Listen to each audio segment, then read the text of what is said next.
Welcome everyone, and thank you for joining me for an all-new edition of Diecast Emporium. Going to do something completely different. I know I've done some race car reviews and even a couple Formula One reviews way back in the day, but I felt this was as good of time as ever to revisit a real big thorn in my side when it comes to sports. And in so doing, we'll take a look at two of the 2021 Formula One Mercedes teams that competed in the FIA Formula One World Championship last year. So, let me explain a little bit. Why is this such a thorn in my side? Let me set the background. So, it's 2021, last year. The Formula One season, especially viewership here in the United States, is way up. It's about as high as it's ever been. A lot of that has to do with not only the global popularity of the sport, but also the fact that people are watching the Netflix documentary Drive to Survive, and it's really opening up their eyes to the exciting world of motorsport and specifically Formula One. So the early part of the FIA Formula One World Championship in 2021 really started out with Max Verstappen, a driver for Red Bull, having the better car. But as the season progressed, even though Hamilton won the first race of the year, he drives for Mercedes, it seemed as though it took Mercedes a little bit to develop their car and catch up to that Red Bull Honda and get into the game. In so doing, by the time we get to the end of the season, we're at the final round of the World Championship in Abu Dhabi, in the United Arab Emirates. Lewis Hamilton and Max Verstappen are tied in points for the Drivers' Championship lead going into the final round. Essentially, what does that mean? Well, the way the points are structured is obviously there's a lot of mathematical equations that could take place, but simply put, whichever one of those two drivers finishes in front of the other one would take home that year's Formula One Drivers' World Championship. So what's the problem? Seems like everything is lined up. Everybody's excited. We've got a huge grandstand style finish setting up for us. Well, because Mercedes got frickin' screwed. Absolutely, unequivocally screwed. No doubt about it. Nearly 12 months later, I still have not gotten over this. So, late in the race, Hamilton has dominated the entire event, looked untouchable, clearly has the best car on the racetrack. However, a late caution comes out from a, let's just say, suspicious contact that occurs back in the pack. We have a yellow flag, the safety car, which in our world here in the United States is the exact same thing as a pace car, comes out, bunches up the field. We're going to get ready for a 2-lap sprint to decide this championship. But there is a rule in Formula One when we are that late into the race. The rule of the Formula One FIA F1 sporting regulations states that only a few of the lap cars may overtake the leader. So, if Hamilton is out front, and between Hamilton and the second place car of Max Verstappen, there are several lap cars in between, those cars can overtake. Usually, it is the race director's discretion how many of those lap cars can overtake the leader and get their lap back. In this case, Michael Massey, the former FIA Formula One race director, called every single one of those lap cars to pass the leader, unlap themselves, while Hamilton was not able to get into pit road and change onto the super fast red tires, the ultra soft tires, but Max Verstappen was. Again, that's a whole other argument, but basically now we have Max Verstappen right behind Lewis Hamilton on brand new ultra fast tires while Hamilton is out in front on worn out tires. If that wasn't enough, that's just sports. That's how the cookie crumbles, as you would say. Here's where my biggest issue comes. There is also a rule in the sporting regulations that states an additional lap must be required for the entire field and those lap cars to overtake the leader before the safety car comes back to pit lane. Race director Massey did not let that extra lap happen because if he would have, the race would have ended under caution, giving Hamilton the win and the championship. But because Mr. Massey wanted a show out of this and didn't follow the rules in the rule book as written, He wanted a sprint to the finish, 1 lap to go to determine the champion on the track. So all those lap cars got back in line without the additional lap of the behind the safety car before it gets called to pit lane. Long story short, we're already at, what, 5 minutes? Me trying to explain this to you. Verstappen on his fresh tires, blast by Hamilton. Hamilton has no defense whatsoever. He has nothing that he can deploy countermeasures wise to hold off that Red Bull on brand new fresh tires. Hamilton takes the Verstappen takes the championship and the World Drivers' Championship. So,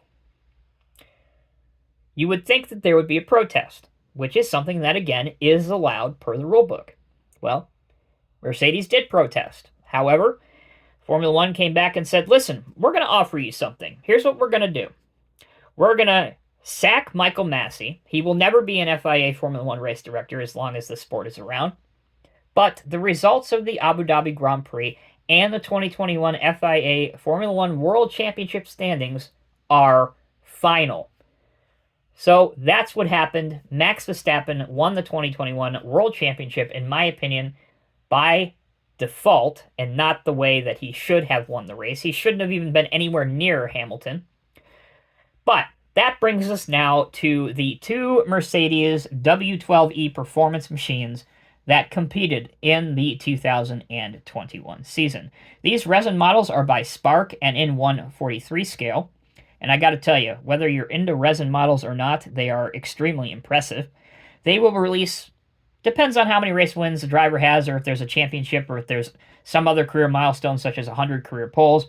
But a lot of these different versions will come out throughout the year, depending on the driver and team.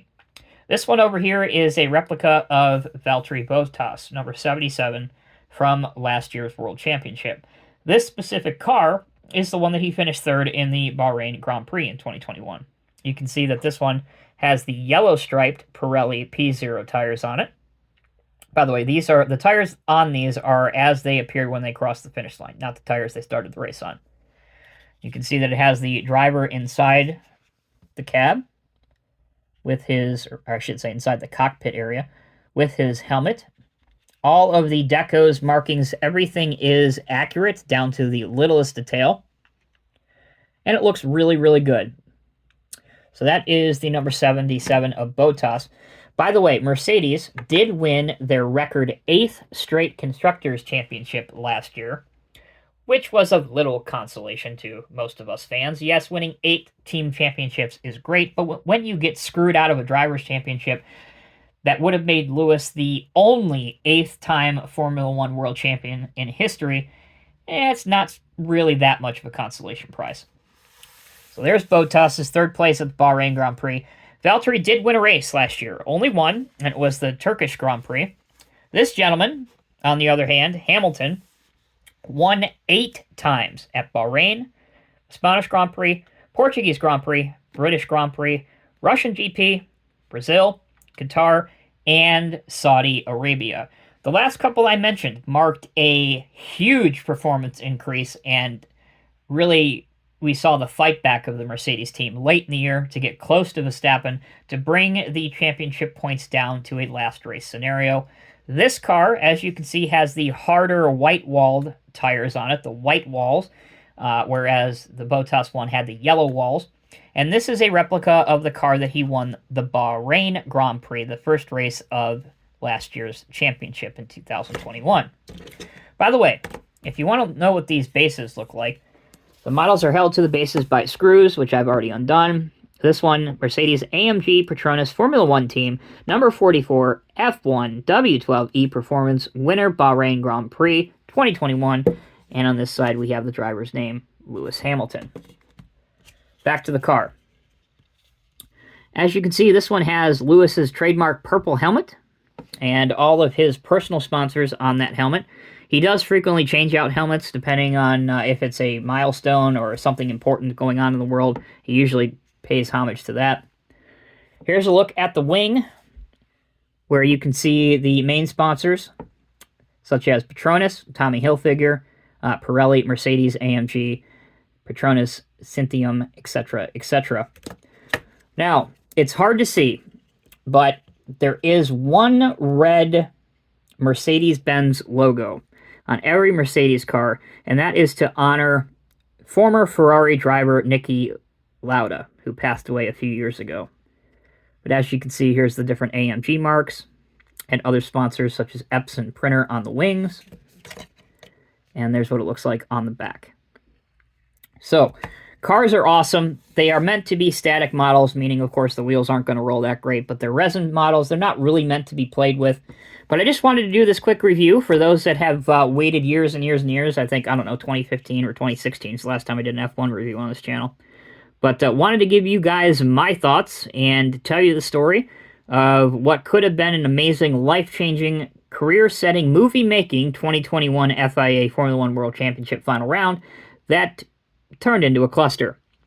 But in so doing, we got to see two cars, the two teams, the two drivers, the one team, the two drivers that won the record 8th straight Formula One Constructors or Team Championship in 2021, and these are the machines they used to accomplish it.